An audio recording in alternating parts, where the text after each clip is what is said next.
하나님 말씀은 열왕기하 16장입니다. 유다 왕 아하스가 이스라엘의 여러 왕의 길로 행하다라는 제목으로 말씀을 나누고자 합니다. 대부분 보면 유다 왕은 유다 왕들의 길을 행했었고 이스라엘 왕은 이스라엘 왕들의 길을 행했었는데 유다 왕 중에서는 이스라엘 왕들의 길들을 행했던 몇몇의 왕들이 있었습니다.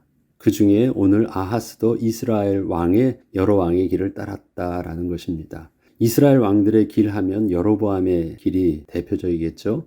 그 길을 따랐다라는 것입니다. 북이스라엘 왕과 남유다의 왕들의 행적을 설명함에 있어서 하나님의 대리 통치자로서의 자신들에게 주어진 왕적 직분의 실패를 나타내주는 구절이 몇 가지가 있습니다. 북이스라엘 왕들에게는 거의 빠지지 않고 언급되는 부분이 바로 여호와 보시기에 악을 행하여 이스라엘로 범죄하게 한 느밧의 아들 여로보암의 죄에서 떠나지 아니하였더라라는 것이었고, 남유다 왕들에게는 여호와 보시기에 정직히 행하였으나 산당을 제거하지 아니하였으므로 백성들이 여전히 산당에서 제사하며 분향하였다라는 내용이었습니다. 이것이 남과 북의 왕들에게 있어서 공통적으로 나타나고 있는 구절임을 우리는 잘 알고 있습니다. 이처럼 남과 북의 왕들의 차이점을 이렇게 두 구절로 나타내주고 있지만 때로는 오늘 본문에서처럼 유다의 왕들이 북이스라엘의 왕들의 길을 따르기도 했던 모습도 있었습니다. 그렇지만 결국 남과 북의 왕들은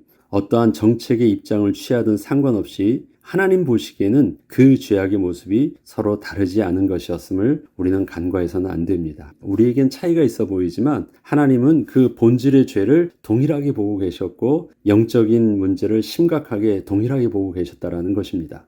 그렇다면 먼저 남과 북의 왕들의 차이점 중 이 두 구절의 앞부분만을 비교해 보자면 양측의 왕들이 한쪽은 여호와 보시기에 악을 행한 것과 또 다른 쪽은 여호와 보시기에 정직히 행했다는 것을 통하여 마치 서로 정반대의 입장에 서 있는 것처럼 보입니다. 그러나 이것은 각자가 처한 정치적 입장에서 그 통치 스타일이 서로 다를 수밖에 없었기에 그렇게 보인 부분이었지, 실상은 왕이신 하나님을 대신하여 스스로 이스라엘이 왕이 되려 했던 그 속마음은 서로 다르지 않았음을 알 수 있습니다. 정치적 입장이라는 것은 어떤 것입니까? 북이스라엘 같은 경우는 성전이 없잖아요. 그래서 자기의 정권을 유지하기 위해서는 여로보암처럼 그런 방법을 취해야 돼요. 어쩔 수 없어요. 남유다는 성전이 있어요. 대제사장도 있고 백성들도 나름대로 성전 중심으로 신앙의 정서를 가지고 있어요. 그러니까 남유다 왕들은 자기가 혹시 온전한 신앙을 가지고 있지 않고 원치 않더라도 그런 정책을 취해야 돼요. 그 입장을 취해야 돼요. 그것이 겉으로 볼 때는 신앙의 종교 정책을 취하는 것처럼 보였고, 북이스라엘은 아주 대놓고 거짓말로 자기들만의 어떤 특별한 종교 정책을 만들기도 했어요. 겉으로 드러나 보인 것은 서로 정반대 입장처럼 보이지만 하나님은 그 중심에 왕들의 죄성에 대해서는 다르지 않게 보았다는 것입니다. 하나님께서는 저들을 자기 백성을 맡기신 대리 통치자로서 보고 계시기에 단순히 왕들의 개인적 행실만을 보는 것이 아니라 그 일들이 어떻게 하나님의 백성들에게 영향을 입히게 되었는지도 함께 보고 계시고 있다는 사실들을 저들은 스스로 간과하고 있던 것입니다. 왕들은 자기의 개인적인 모습만 봐요. 자기가 왕으로 서서 어떻게 하면 자기가 왕으로 잘 유지할 수 있을까? 자기만 보고 있어요. 그러나 왕이라는 공적 직분과 사명은 그 위치 때문에 필연적으로 자기의 생각과 행동 하나하나가 그 권한의 크기만큼 주위에 영향을 미친다는 사실들을 저들은 스스로 보지 못했던 거예요. 그게 더 하나님은 심각하게 보고 계신 것입니다. 그리고 이스라엘 왕들이 여호와 보시기에 악을 행하였다는 것은 그들의 종교 정책이 사람의 기준에서는 그리 문제가 없게 보였던 일들이었다는 것을 나타내 주기도 합니다. 여호와 보시기에 악을 행하였다. 여호와 보시기에는 악을 행하였어요. 그러나 저들이 그럼에도 불구하고 왜 그 일들을 계속할 수 있었냐면 자기가 백성들 앞에서는 그렇게 나쁘다고 생각을 하지 않았기 때문에 그래요. 하나님 앞에서의 문제의식이 크지 않았고 자기가 왕으로서 백성들에게 그 왕의 직분과 권한을 그렇게 사용할 수 있기 위해서는 백성들의 입장이 더 눈치가 크게 보였던 것이에요. 따지고 보면 여로보암의 정책이 어땠습니까? 그렇게 백성들을 고통스럽게 한 것이 아니에요. 백성들에겐 편한 일이었고 그 마음에 자유함을 주는 일이었어요. 성전에 가지 않아도 돼. 여기서 편하게 남쪽이 너무 멀어? 그럼 북쪽에다 내가 하나 더 세워줄게. 그래서 북단과 남쪽 베델에 성전을 지어놔요. 그리고 특별하게 거기서 분향하고 제사할 수 있도록 얼마나 백성들에게는 신앙의 편안함을 제공한 것입니까? 악하게 백성들을 괴롭히고 막 폭행을 하고 뭐 이런 게 아니었어요. 편안하게 해준 것입니다. 하나님 보시기에는 악이했지만 북이스라엘 왕들이 볼 때 자기들의 행동은요, 사람 보기에는 그래도 저들에게 환심을 살만했던 것입니다. 그래서 그렇게 문제를 삼지 않았던 것이에요. 사람들이 동의하고 있으니까 다행이라 생각을 했었죠.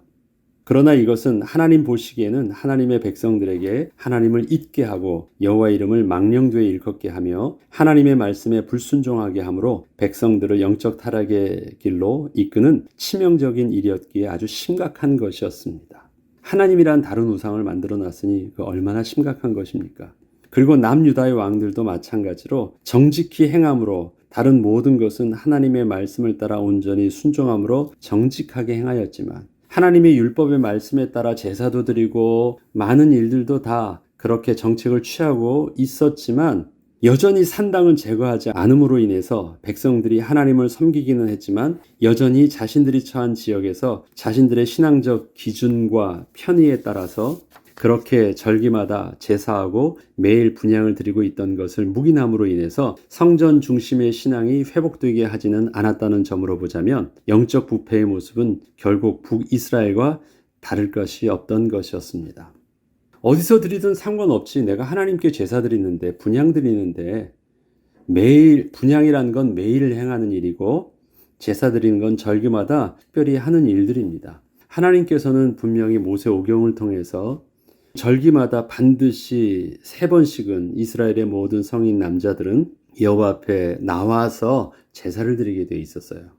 그런데 저들은 어떻게 합니까? 그렇게 하지 않았어요. 분향하는 것도 마찬가지고 절기의 제사도 마찬가지고 자기 동네에서 그냥 내가 하나님 섬기면 어때? 자기 편의대로 한 것입니다. 이처럼 남과 북의 왕들의 개인적인 행실은 서로 반대가 될 정도로 달라 보였지만 정책이 달랐으니까요. 하나님의 백성들에게 성전의 제사가 드려지지 않고 있다는 점에서 있어서는 결국 서로 다르지 않은 영적 문제를 동일하게 안고 있었던 것입니다. 결국 양쪽의 입장대로 취했지만 결과적으로 뭐예요? 성전에서 하나님 앞에 나와 제사 드리지 않는 자기 편의대로 드리는 모습은 똑같아요. 이처럼 하나님의 관심은 남과 북의 왕들이 어떠한 종교 정책을 취하고 있느냐는 것과는 상관없이 저들의 숨겨진 의도가 자신의 백성들에게 어떠한 영적 영향을 끼치고 있는지를 주의 깊게 보고 계심을 알 수 있습니다. 왜 북이스라엘은 여로보암의 길을 따랐습니까? 왜 남쪽의 왕들은 산당을 제거하지 않았을까요? 거기에는 동일하게 숨겨져 있는 그들의 죄성이 있다라는 것입니다. 저들의 악행은 결국 왕들이 하나님의 자기 백성 이스라엘 백성으로 범죄하게 한 일이었던 것입니다. 왕들의 개인적인 행실만이 문제가 아니라 자신의 생각과 행동이 자신에게 주어진 권한의 크기만큼 더 크게 하나님의 백성에게 심각하게 영향을 끼치게 된 것이었기에 하나님이 이것을 아주 심각하게 보고 계신 것이었습니다.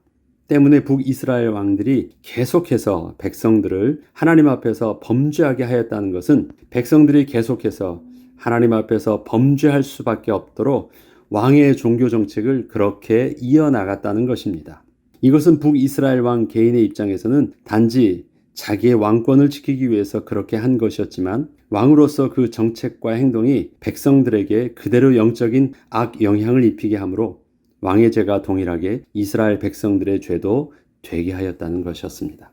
그래서 우리는 열왕기서에서 보면 왕들의 이야기만 나오는데요. 왕들만 망한 것이 아니라 그와 함께 했던 모든 백성들이 그 시대는 다 망해요. 왜 그렇습니까? 왕에 주어진 권한 때문에 그런 것입니다. 왕에게 맡겨진 대리 통치자의 사명을 못했기 때문에 그의 권한 밑에 있던 모든 백성들이 동일하게 고통을 당했고 동일하게 영적인 부패와 타락을 했고 동일하게 망했던 것입니다. 그래서 우리는 열왕기서를 통해서 왕의 이야기만 보는 것처럼 보이지만 그게 바로 이스라엘의 이야기입니다. 그것이 내 개인으로 본다면 우리에 있어서의 왕적인 사명과 문제들도 내 개인의 문제뿐만 아니라 나를 통해서 동일하게 내가 처한 모든 것에 동일한 영적 영향력들이 동일하게 가고 있음을 우리는 심각하게 볼 수 있어야 하는 것이기도 합니다. 그리고 남유다의 왕들이 산당을 없애지 않은 것에 대하여서도 왕들이 특별히 자신들이 직접 산당을 세운 것은 아니었지만 산당을 제거하지 않았기 때문에 산당의 제사가 당연한 듯 이루어지고 있었다는 것이었습니다.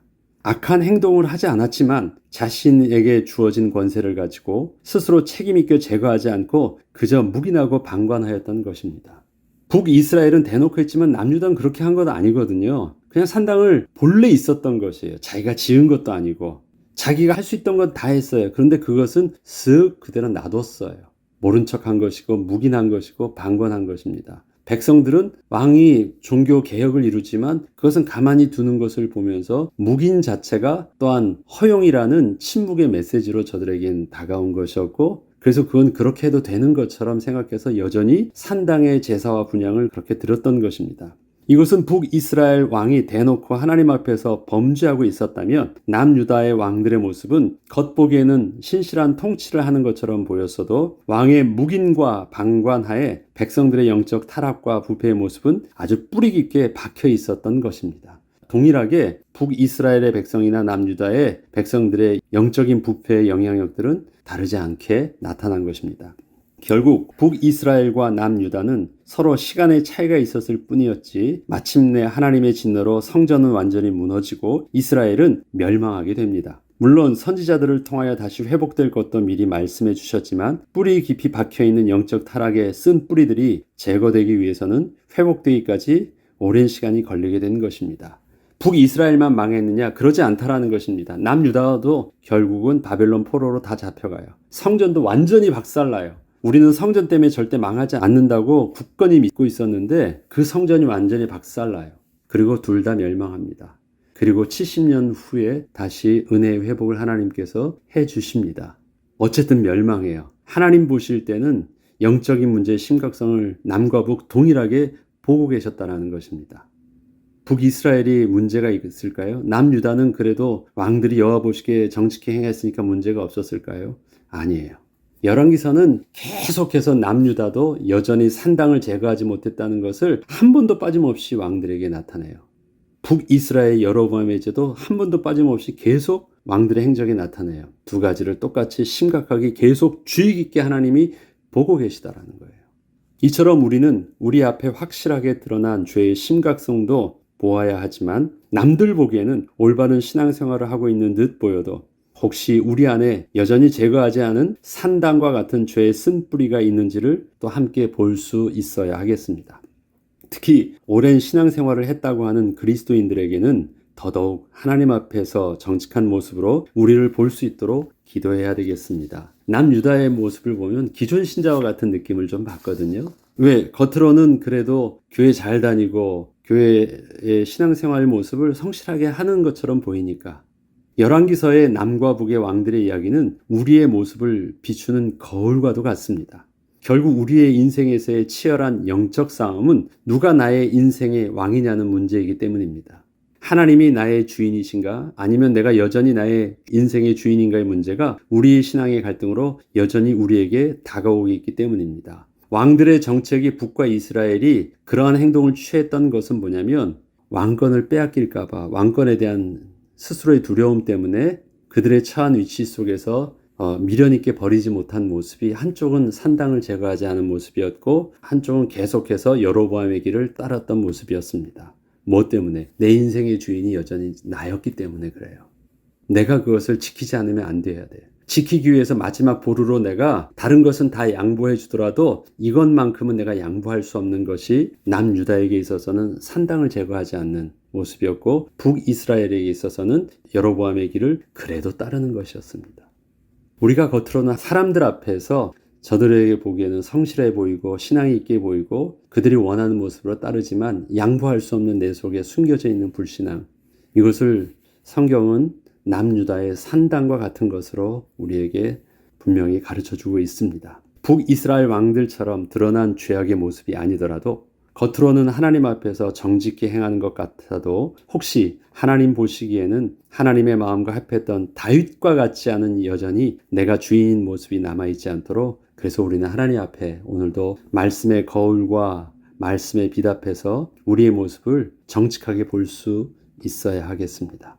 그리고 하나님이 너 그것이 너의 산당이야 라고 말씀하실 때 겸손히 하나님이 아직까지는 우리에게 기회를 주신 것이잖아요. 그 음성을 내게 오늘도 들려주시고 있다는 것은 오늘도 여전히 내게는 기회가 있다는 것입니다.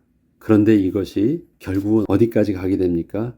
마침내 그 귀를 닫고 그 마음을, 굳은 마음을 변화시키지 않으면, 하나님 앞에 겸손히 내려놓지 않으면 마침내 멸망하게 됩니다. 마침내 멸망하게 됩니다. 고통을 당하게 되는 그 모습을 우리는 당하게 될 것입니다.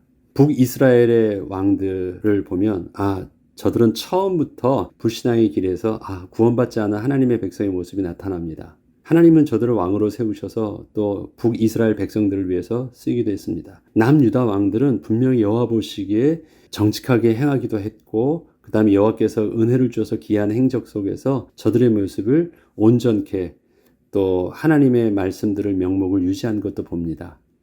그런데 그의 말년이 실패했는 것도 봐요. 이것은 뭡니까? 하나님의 구원받은 백성의 모습이 분명히 맞지만, 그런다 할지라도 인생은 부끄러운 인생, 하나님 앞에 상급없는 인생으로 우리 인생을 마칠 수도 있다는 것입니다. 부끄러운 구원이 될 수 있다는 것이에요. 우리의 삶에 구원의 문제만을 다루는 것이 아니라 열왕기서의 왕들의 행적을 통해서 우리가 이 땅에서 하나님의 백성으로 어떻게 하나님의 백성답게 살아야 되느냐라는 그 부분들은 우리에게 있어서 굉장히 하나님께 주시는 메시지가 있습니다. 나는 구원받았으니까 됐다고요? 물론 구원은 우리에게 소망이겠죠. 감사겠죠. 그러나 이 땅에서 하나님의 백성으로서 부끄러운 모습으로 산다면 그 얼마나 억울한 것입니까? 남유다의 왕들이 저들이 다윗이 장사했던 곳으로 장사했다라는 그 표현 자체는 그들은 그래도 하나님의 백성으로 이름을 남겼다라는 것이겠죠. 그렇지만 저들의 모습을 성경은 참으로 부끄럽게 기록하고 있어요. 그게 우리에게 교훈이 되어야 합니다. 끝까지 우리의 삶을 어떻게 살아야 되는가 교훈이 될 수 있도록, 그래서 우리의 삶도 하나님의 백성답게 끝까지 쓰임받고 끝까지 존귀 여김을 받는 다윗의 그 길들, 다윗이 비록 그렇게 하나님 앞에 실수했던 모습이 있더라 할지라도 하나님이 끝까지 책임져 주시고 붙들어 주셨던 그 은혜의 삶이 우리 속에서도 계속되기를 우리가 기도하고 하나님 앞에 나아가는 겸손한 백성이 되어야 되겠습니다. 기도하겠습니다. 하나님 아버지 감사합니다. 우리에게 주의 말씀을 통해서 중심을 보시는 하나님의 시선을 다시금 보게 하시니 감사합니다. 세상 볼 때는 육신적인 종교적인 눈으로 보면 여로보암의 길과 또 북이스라엘 왕들의 길과 남유다의 왕들이 달라 보였지만 중심을 보시는 하나님은 저들의 깊이 숨겨져 있는 그 죄성들을 동일하게 보이고 계셨습니다. 하나님, 비록 내가 하나님 앞에서 성실히 행하며 열심으로 신앙생활을 한다고 한다 할지라도 혹시 우리 속에 숨겨져 있는 산당과 같은 문제가 있다면 주님의 말씀에 비답해 거룩하게 드러내게 하시고 성령이 불러 온전히 태워주셔서 이 땅에 사는 동안 하나님의 백성답게 온전하게 또 주시는 축복을 누리며 주신 직분 감당하며 살 수 있도록 인도하여 주옵소서. 감사드리며 우리 주 예수 그리스도 이름으로 기도합니다. 아멘.